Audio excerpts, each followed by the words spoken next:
these pipes are shut down, or if those wells are shut in the winter, the crude will freeze in the wellhead, and if they want to turn it back on, they can't just flip a switch. They have to re-drill the well. And a lot of these wells are either old or were produced with Western technology, which... Okay, so I'll start with no, and then I'll go from there. So, no.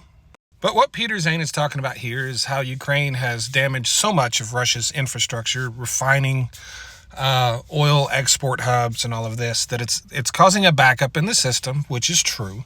And he's saying that eventually it'll make its way back to the wells. They'll have to shut the wells in.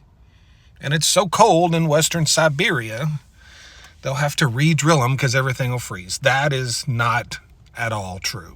I mean, it is true that everything's backing up, but it's not true that they would have to re-drill the wells. That's ridiculous.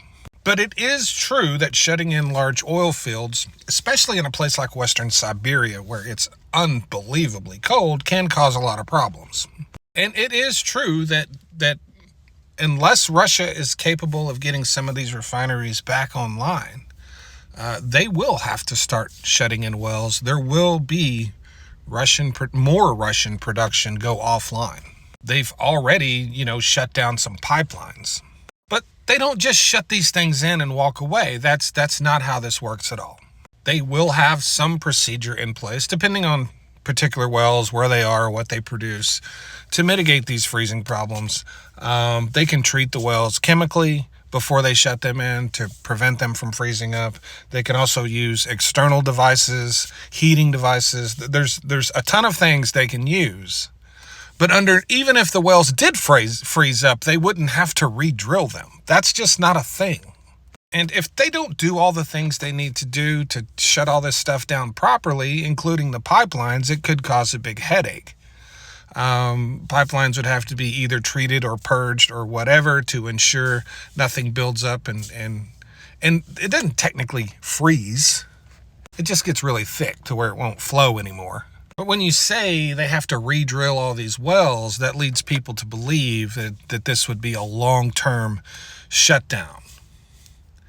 And keep in mind, they can only drill in a lot of those areas in the coldest part of winter when everything's frozen over, because it's literally a swampland. And while what Ukraine is doing is working, it's really only working within the country. They're having gas shortages, diesel shortages, and by knocking out all these refineries, it's forcing Russia to actually export more oil instead of using it for themselves. So even though their production has decreased somewhat, their exports are actually rising because they can't refine it. Well, not like they could. But if Ukraine continues this strategy, it's going to become more and more effective the deeper we get into winter. It'll take them much, much longer to repair these things in the brutal cold of Siberia.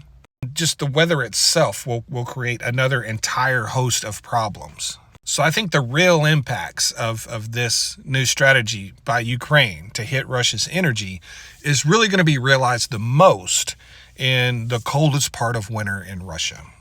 But no, they're not going to have to re-drill wells. No. Thanks.